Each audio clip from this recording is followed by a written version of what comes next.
Good evening, ladies and gentlemen, boys and girls, and children of all ages. Hello.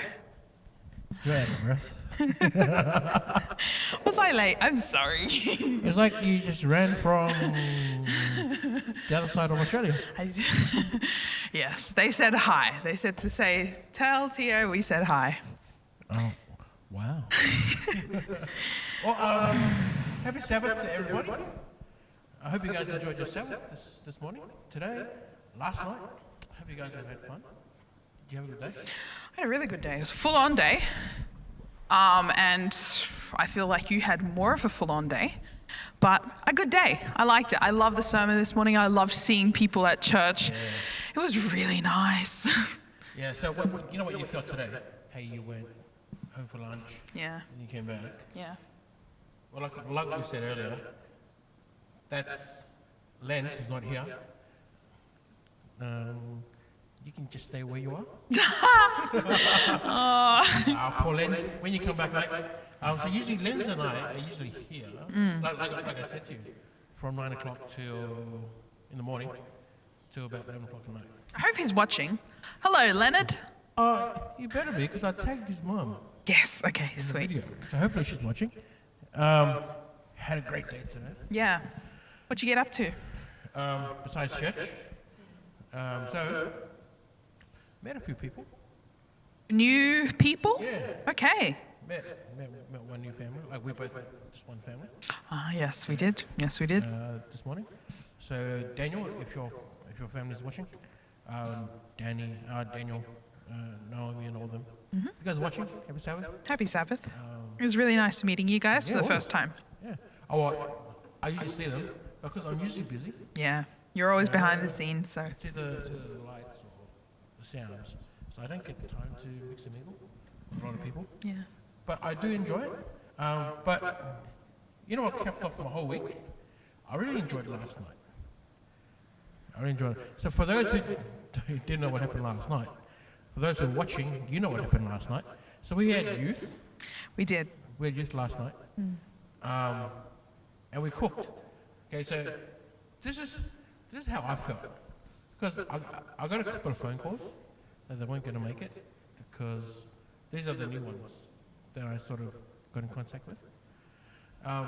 One, because there was a family who just moved into the house. Yes. This is not Naomi and them. This is a different family. Okay, yes. They just moved into the house. They want to have their first Sabbath with their family. That's good. So I was like, sweet, that's great. The other family, well, they had to catch public transport, and it's difficult. Yeah. Especially if you're getting a transport. And it's at night time, it's pretty late.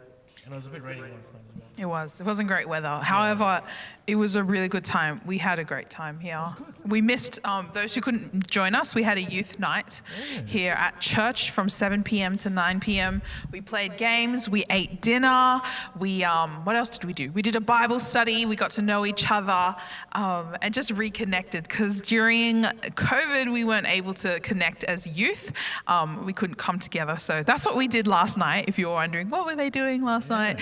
So everyone is invited. Obviously, I know we call it a youth night. It is for youth, but listen, we're not gonna throw out anyone. And we really appreciated. There was a lot of parents with us last night, and we just appreciated their support coming to the youth night.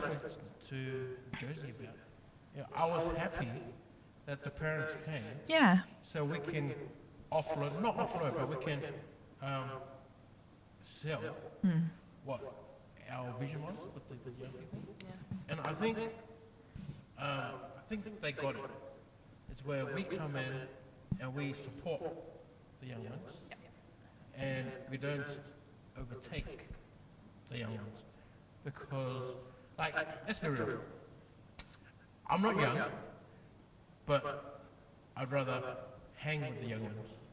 Because I went to my wife, I said, my mentality for my age, it's in the older category, but then you got the younger people, and they've got their own language, and it's easier for us, or for myself anyway, to bring my mentality down to where they are, but still be the adult. Yeah. Still be able to guide. Yeah. provide help and and assistance. still be able to mingle in with them. Yeah. So I really appreciate it, and I said on the chat group as well to the parents, big ups to you guys, man, for coming and for helping and supporting us and the young ones, and for the young ones too. I'm sure they enjoyed it. Yeah, we got to know them. Like, I got to mix and actually speak to them. We had good food too. I had fun cooking. Like, it was really simple. It was pasta and sauce, and we had brownies which Josie made, and they were amazing. Yep. So it was good food. I mean, we're going to meet again this Friday from 7 p.m. Finish at 9 p.m. So all are welcome. We just play games, eat food together, and have a Bible study. Have a good Bible study. Okay. Now this is one thing I have to commend Renee on, because when the wife and I went home last night, and we started talking about our Bible study we had last night. Yeah. Right, so we got home, we sat down, and we were chatting, and we're like, when you read genealogies, they're boring. Yeah, they are. I'm gonna be honest, they're boring. Even at an island funeral, like I'm not mocking anybody or whatever, you know. But when they go back too far, I get lost. Yeah. I get lost. Yeah. But if you read Matthew chapter 1, and we went through it last night, you gave us, well, especially my wife and I hopefully and the whole youth as well, an eye-opener on Jesus' family tree, Yeah. or genealogy. Because when we used to read it, we just read, okay, so you're the dad, okay, so you're the... Okay. Yeah. And you just skip that. We're referring to Matthew chapter 1, the genealogy of Jesus. You just sort of skip that and just go straight to the stories. But then when I was reading it last night, you know, then it clicked in my head when you mentioned also King Solomon was a king. Yes, he was. He was a follower of God. What happened at the end? Yeah. You know, and then there was Rahab. Yep. You know? So as we're going through the names, I started picturing in my head, I didn't even know that. Yeah. Like if you sit and read it carefully, Yeah. and if you can understand it, and I guess especially with someone of, like even she said, someone of your caliber, because you're studying theology, you know, and you can express it out in a way where you can make us think. And we went home and started thinking about it. Like, yeah, Rahab was a prostitute. Yeah, she was. Rahab did this. Yeah, she was chosen. She was the only one that welcomed these Israelites into her home, and her family was saved. Yeah. So like. So I mean, it's these things that you don't know that's actually in the Bible. Yeah. And like I said, when we went over it last night, we were like, wow. Yeah. Yeah, we're just wowed. Yeah. That was it. And it wasn't something like, honestly, it's not something I knew either. It's kind of, I just found it when I started studying Matthew. So we're studying the book of Matthew with the youth. So please do join us and hello, Ani Katu. She says, happy Sabbath, brother, and your co-host. Hey, Annie, have a happy new week, church family. That's my sister in the Cook Islands. Oh, So they're like, they're opening Sabbath, aren't they? yes. So happy Sabbath to you all in the Cook Islands Yes. at this time. Yeah. So thank you for joining us as well this evening. But yeah, but as I was saying, you know, if you take the time, or even if you need somebody to come and help you, yeah, I'm not recommending, but you know, she's pretty good. She's pretty good. But yeah, I actually felt really blessed when I left last night. Oh, good. Because I got something out of the genealogy, which I wouldn't. Yeah. Which I would. And then I was going down one line. Yes. Because our line is like, we're from, like I mentioned last night. Yes. So I'm from one of the royal families In Hawaii? Hawaii. Okay. So the king's name is King Kamehameha. King Kamehameha? The English people say King Kamehameha. I don't know why. Wow. They But- butchered that. Yeah, but he was the king in Hawaii, and he brought all the islands of Hawaii together. How many islands are there in Hawaii? Like hundreds? There's little islands, Okay. but there's the main ones. So there's Oahu, which is, I guess, the destination for all holiday seekers, Yes. pretty Yeah. much. There's Kauai, there's Big Island, and there's Molokai. Okay. So There's main islands and Yep. there's these little ones. Tiny island. So he united those islands. Yes, because they're fighting each other, pretty much. And nobody was taking charge, and he took charge. Yep. And we come from his line, from his second son's line. I think it's second son. I need to double check. But we come from that one. Wow. So that's where we come It's from. cool. So yeah, so it's amazing. But when you read Jesus' one, and you read his whole genealogy, and I didn't get it until last night. There were liars on his line. Yeah. There were Murderers. So there was all these people. People who turned away from God. Yeah. There was people who didn't live the way that we preach, right? We preach a lifestyle that is healthy and you do the right thing and you don't partake in certain things. Well, yeah, check out Jesus' family tree, full of people who do I that. think it was Peter last night when he mentioned something that I think it was Peter or just something. I can't It was remember. Peter. But he mentioned that when God said, I think it was it Abraham? I think it was. He said, "From your line, I'm going to bring a savior." Yeah. Pretty much. And then the comment came that when Satan heard that, he was going to try to destroy the line. Yeah. Pretty much. Yeah. Because look what he did. Solomon turned into worshiping idols Yes. from being such a great king. Yep. Even Josiah, who was raised, who was a king, and he was raised at a young age to follow God's commands. In the end, his pride led to his death. Quite tragic. Same as King David. David, he was a great king. Yeah. What happened to him? He struggled with lust. Yes. With Bathsheba. Yep. Killed his best friend. Yeah, killed his best friend. He's born, his firstborn. Yeah. He was. Died. Died very young. Yep. So these are the things that you sort of don't get, but when you read it carefully, like I said, yeah, Satan came into his bloodline to try and stop Jesus Yeah. from being born. But Jesus came from that line, Yes. and God promised Yeah. Abraham that on his line, his bloodline, a savior will come. I guess Satan really thought that if he could really mess up the descendants and the generations that came after Abraham, then surely God wouldn't keep his promise. Surely God wouldn't save the world through this family that had turned away from God time and time again. I think if you look at throughout the whole Old Testament, you have the Israelites turning to God. Then they turn away from God, turning back. Oh, God, we're sorry. Oh, no. And then once you experience the blessings of God, you turn away again. And this constant process, that hurts more than just, that's like 1,000 heartbreaks. That's a lot of pain that God has experienced, a lot of betrayal. He has to. And if you think about that, you think about us today, right? When something good happens, what happens? Yeah, we don't thank God. Nah, get too comfortable. Yeah, we're comfortable and we've got what we need. Yes. But when we're in trouble or when we're feeling really low, that's the only time that we go to God. Yeah. Yeah, pretty much. See, so same principles here Yes. from back then to now with the Israelites. Yeah. Same principle. And you know what? Throughout the Bible, you see God constantly saying, remember, remember, remember, remember. Why? Because we constantly forget and we constantly put God as second priority. And we don't make him the main focus of our life. And so he's constantly saying, remember me, turn your hearts away from sin, come to me. Yeah. It's just amazing how we can learn something from the Bible that was done so many years ago, and it still holds the same principles, the same effects as today. So if you missed out, I'm telling you, you have to come this Friday, Yeah. 7 p.m. We're having another youth night. Yep. We can have some snacks this time. Yes. Maybe some hot chocolate and whatever else, and some biscuits. So please come, bring your parents. Our parents, bring your children. Yes. We'll love for you guys to come. We had an awesome time last night. We did. Yeah. Real awesome night.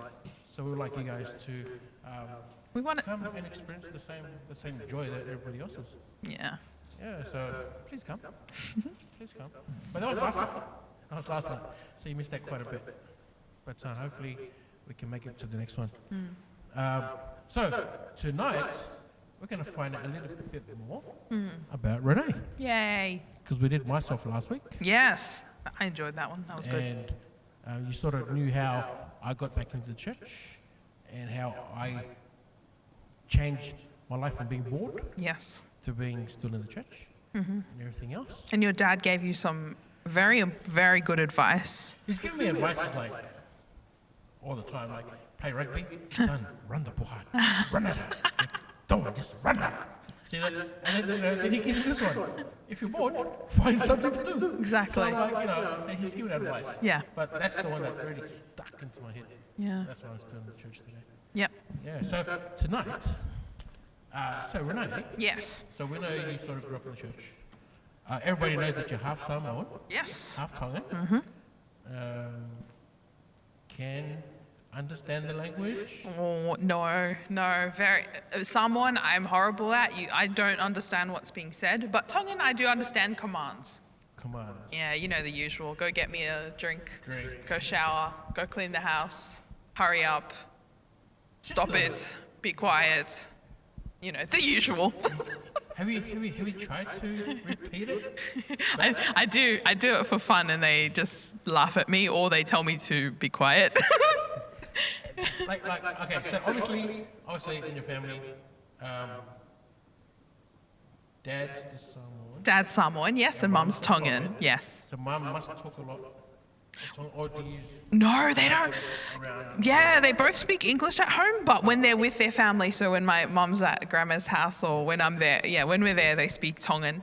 And I remember when we were younger, they'd be like, Renee did the thing, you know. I knew they were talking about me, I just didn't know what they were saying. Sometimes, it'll be good, but like, have you ever tried to speak in your language and then it just came out wrong? Like the pronunciation Yes. has come out wrong? Yes. I tried in Samoan. I tried to speak to my dad in Samoan. I was like, Dad, I don't know how it is. Wow. See, I can't even do it. Wa moi. Anyway, I tried to say, how are you? Which is, wa mai oi. Or something like that. I hope there's no Samoans listening because I just butchered that. Because it's, well, my Yeah, see, it's that. I'm alright because when I was growing up, so next door we got a church of Samoans next door, and this is Seventh-day Adventist church as well. I grew up with them, so we all went to the same school. Wow. And then I had Tongan friends from the Tongan church, which a lot of them you might know from Auburn Yep. and Lakemba, all that, like Aleki and there's all of them, right? I grew up with them too. So when they talk, I'll probably just say, hi. So, so when they say hake, then, saipe. Yes. Yes, saipe, and then malukuto. Yes. So they teach us that. Yeah. And even the Samoans, they teach us, just in case, so they don't, so we don't Feel too left out. Yeah. They're not talking about us. Yeah. They just fill us in. Yeah. So, is there a chance that you may be able to learn the language? I think so. I think I definitely should learn the language. I think I would find it easier to learn Tongan because before I come to... Yeah, seems easier. Before I came to Mount Druitt, I went to Lakemba Tongan, so I heard them preach in Tongan, sing in Tongan. I can sing some songs in Tongan, the prayer songs. So I can pronounce things. I can read Tongan. I just don't know what I'm saying. Yeah. Well, you're trying. I had broken Maori. Not broken English. I'm pretty fluent in English, but when I went to the islands and I was trying to speak the language, Yes. I would speak it, but then I missed some words. Oh, man. And they're like, you got broken Maori. I must. Yeah, whoopsies. But, hopefully one day your parents can actually teach you how to speak both languages. It'd be awesome to learn both languages. Yeah, and it'd be great because I could talk to my grandma easily. My grandma she can speak English so well. I should be able to learn Tongan to, have a good conversation with her. Hopefully. Yeah. So, you're a student Yes. Yep. at Avondale College. Yes. Sure am. Those who don't know where Avondale is, it's up North. in Morisset. It is an hour and 30-minute drive. Yes, it's a long drive. Yep. It's where Sunnyside is. Ellen G. White's house that she bought when she was here. Yes. So, what's the journey been like from when you decided to go and further your study to now? What's the trip been like? Like even if you want to go back to your when you realized, oh, okay, I want to do something for the Lord. I want to study more. And, what triggered you to actually study? I would definitely say it was a very gradual process. It wasn't something that I woke up one morning knowing that this was what I was going to do. I did know that I wanted to do ministry. I loved ministry, and my love for ministry and getting involved in the church it came from growing up in the church and being heavily involved. So being involved in adventurers ever since I was young, and then Pathfinders, you run adventurers and Pathfinders. It's such a wholesome experience as someone part of that. And so I remember on Sabbaths, my mom would run adventurers, and we would take a walk around the block, and we'd collect leaves and put it in our booklets. And some Sabbaths, I remember one Sabbath we were with our adventurer club, and we went to the back of the church, and my dad had mixed up a bucket of plaster, and we poured the plaster in these plastic molds. And we just made some fun little molds. I don't know what the purpose of that was. I don't really remember why we learned. I just remember having fun. And I remember connecting with my friends, and, having Jesus, hanging out with my friends and learning about Jesus was fun to me. So I really enjoyed that. Not only that, I had Pathfinders, and I joined Pathfinders here at Mount Druitt Multicultural Church. And that was one of my favorite experiences, because we went on camps. We stayed in the church. There were times we couldn't go to the campsite, so we literally camped in the church. And so the girls would be in one room, the boys would be in the other room, the leaders would be in the middle room, so that, in the middle of the night, how Pathfinders are, they would sneak over and they just want to talk to each other. You know how they are. They're just like, so how are you? That was us. Who's your girlfriend? Yeah. Who's your boyfriend? So tell me, who do you like here? Back in those days, Pathfinders was so much fun. I remember we would sleep at church, and then we would wake up at 4 a.m. to go to the Anzac dawn service, and we would wear our Pathfinder uniforms, and we would go in a bus, everyone to the cemetery, and it was super cold, and I just remember all of us huddling together, and we were cold, we were shivering, but it was really nice. We hung out, and sometimes we would go to City to Surf, where we would pack newspapers, which is a marathon in the city, and we would give them out to people in the public, and but as a Pathfinder, we would work together. Man, there's just so many memories I have of being in church. Not only was I experiencing, the things that the church had to offer, I was also involved in I guess, serving as well. It's a two-way street. You can't just come to church and, just sit back and wait for everyone to serve you. You got to do your part. And that's what made my experience in church so wholesome. And that's what made my love for church and for ministry come alive. I was involved, actually, the church entrusted me with taking care of the kids. And I really loved it. Adrian's here at the back. He's our tech guy right now, because Leonard's not here, but Adrian's here. And I remember Adrian. Adrian always had his suit and his Bible, and he always knew his memory verses when I tested the kids. I was like, does everyone know their memory verse? And some wouldn't, some would cheat because they wanted the prize. And I'd be like, I saw that. So, my love for church came from being involved in it at such a young age. And because of that, I knew, I want to be part of this. I want to do ministry for life. I want to be involved in it. So, I think choosing to go into theology was a natural progression of my love to do ministry. I thought, this is a pathway to get involved even more so in the church. Why not? But it was as I was going through theology and studying and experiencing placement at different churches, because you get placed at different churches to experience church life and to learn from mentors. as I went through that and as I'm experiencing and studying, I'm realizing, hey, I really do love this. It's hard work, and I'm not seeing this through rose-tinted glasses. Ministry is not easy. It's hard, but it's also fulfilling. And there are every job is hard. It has its it has its pros and cons, but you're involved in ministry. There are things that you have to learn to just deal with, or Yes. There's a lot of things. There's a lot of things that, what you're going through. Especially the studying side of it. And getting yourself equipped to one day look after a church. Yes. Or become a chaplain. So you got to work towards it. And you're right, because when I was in the corporate office for about 12 years, had to learn a lot of new things. And we had to adapt to the new leaders and to what they wanted. Yes. So I went through 3 bosses. So I had my cousin, Pastor Ken Strickland, had Pastor West Torvels, had Pastor Pablo Lilo, Pastor John Ross was there too. Who else did I have? You have a lot of experience. Oh, well, when you first start, you got no experience, you don't know what to do. Once you gradually get into something, then it becomes natural. Yeah.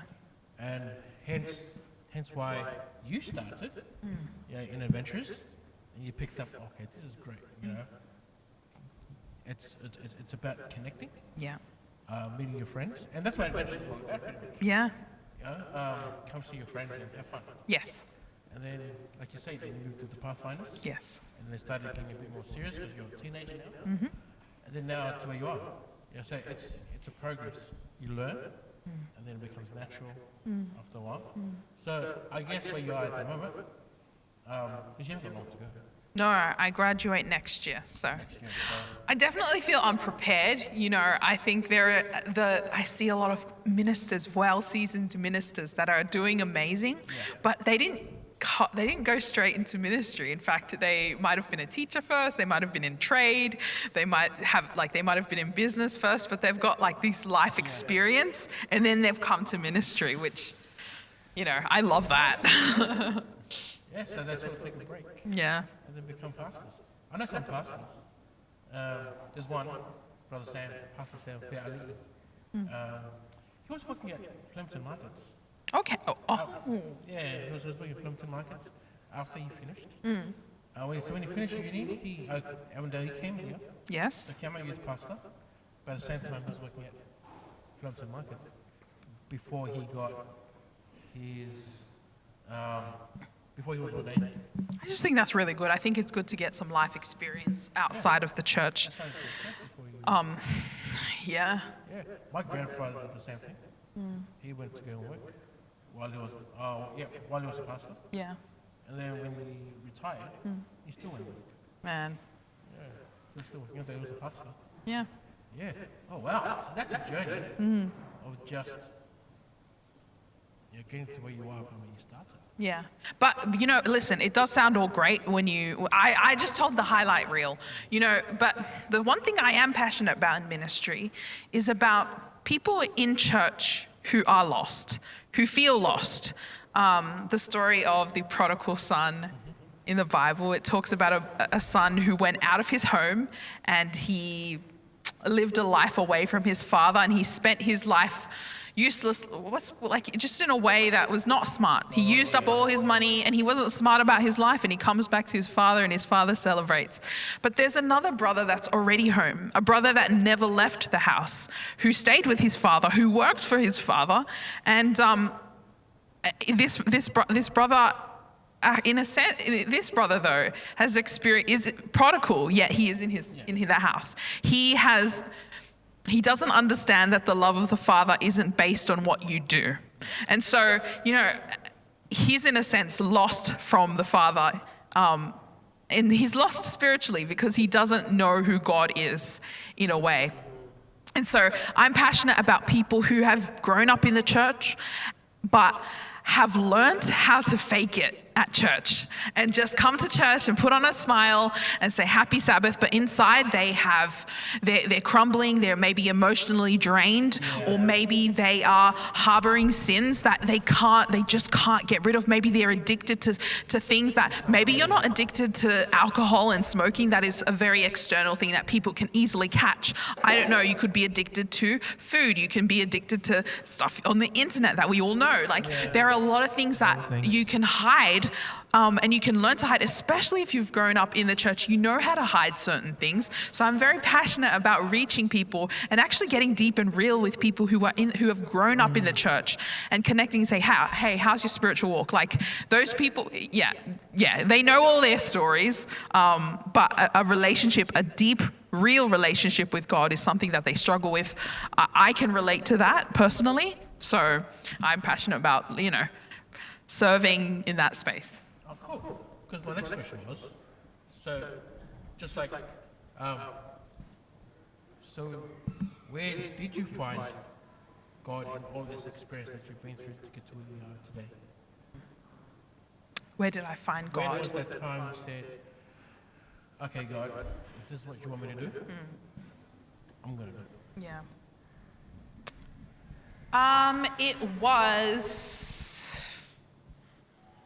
It was after it was like a toxic friendship situation. Okay. Toxic person being me. Yeah. Let's be honest. I was very selfish and self-centered, and God really showed me who I was, and I didn't like that. Didn't like that at all. So, it was through a series of just broken relationships, right? Isn't that what sin does? It just breaks, it isolates you from people, and it has relationship breakdown. If anything, the biggest relationship breakdown that we see from sin was from humanity and God, right? So it was when I got off my high horse, because here Renee was, I've been involved in church all my life. I'm okay. And then here I was, at a place where my friends were just, I was hurting people.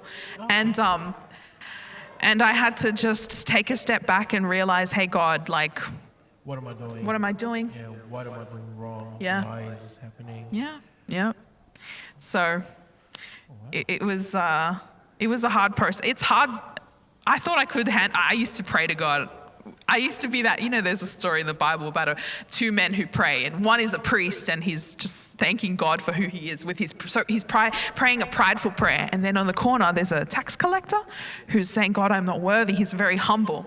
And I definitely take the spot of that Pharisee who was just like, oh God, I remember telling God, just show me who I am, show me what I need to fix, because I can't see anything wrong with me right now. So you need to just really help me there, because, and man, God came through, and I remember just saying, God, I can't deal with this right now. You got to be gentle. Please be gentle. I'm not as good as I thought I was. Oh, God is good. And yet, despite all that, despite knowing exactly what kind of human I was, God called me. And God calls all of us. Hey, he calls all of us to ministry. It just depends on where you choose to go. Yeah, if you say yes, he'll open doors for you. Exactly. If you say no, he's going to push you. Yeah. He'll push you until you realize, oh, I should have listened the first time. Exactly. Oh, wow. Do you know that you were the toxic person? Yeah. Hey, listen. Oh, there's a lot of secrets. It's true. Yeah, It's very true. There's a lot of things that you're going to find out about us. Yeah. That a lot of people don't know. Yes. So, so hopefully you guys will enjoy us opening up to you. Yeah. We learn something from each other pretty much every day. Yes.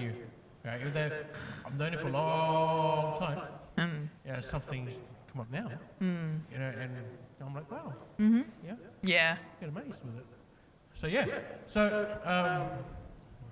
So God has he hasn't not only just blessed you, but he's created a path for you. I like that. That's good. Yeah, he did. He created a path for you where he knows what your end of story is. Yeah. And he knows all of our ending story. He knows our last page. And sometimes we have to go through all hell to get to where we need to get to. Yeah. Yeah, and the devil will take us off the path, Yep.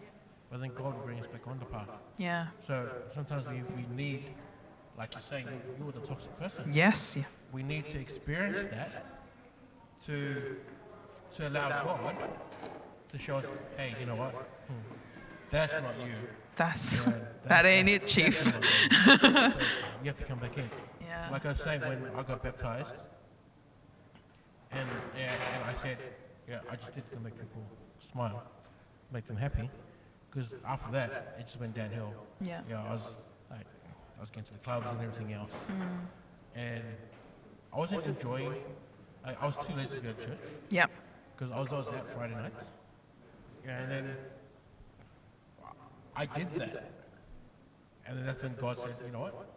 I'm going to talk to your dad, and then your dad's going to talk to you, and then you're going to do what I want you to Yeah. do now. Yeah. 'Cause you've done what you want. You've done Yeah. the laws. And did you feel fulfilled doing your own thing? When the sun came up, no. Wow, you know, that's so true. Thank you for being honest, because people are like, no. But like, in the moment, you feel great. You feel energized. You're like, I'm doing what I want. But like you said, when the sun comes up, metaphorically, but also physically, when the sun came up. Different story. Yeah. You wake up and you're like, I want that again. Do you regret it? Or do you think it was a good lesson for you? Like, it was the only, like, you learned from it? I think I did learn from it. I did. I got a really good lesson from doing what's wrong. Okay. So it just felt like you're saying, when I was out, it was fun. Yeah. And you didn't want it to stop. It's like an adrenaline thing. You don't want to stop. And you crave for more. Sounds like that Bible verse, like it's sweet in the mouth but bitter in the stomach. Yes. Yeah. Okay. All right. Yeah, it's exactly like that. But then when I changed and I started working for the conference, I felt fulfilled 24 hours a day. Interesting. Because I was part of an organization like our church. Yeah. I was part of them. Yeah. And I felt like we used to work quite a lot, but I felt belonged to something. Yeah, there's just something about being part of of a community of people, you know.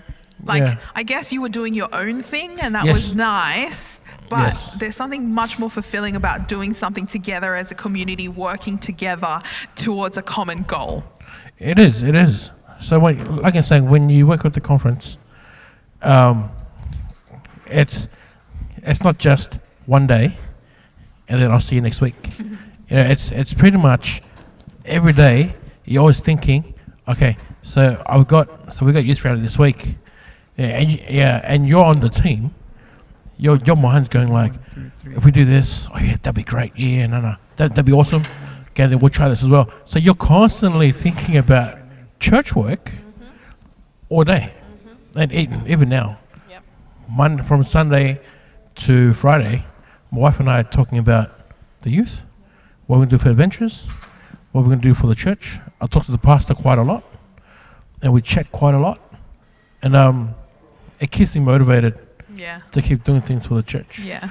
That's why my wife said, in a couple of weeks, I'm going to go on a break. You guys are going on a well-deserved holiday. We're going to go on a weekend break. Oh, it's frozen. Oh, dear. So that's fine. That's fine. Let's just wrap it up. And Yeah, that's fine. So while we're still live, you can turn it off and then turn it back on. But we're nearly finished anyway. Yeah, just finish and then go live again.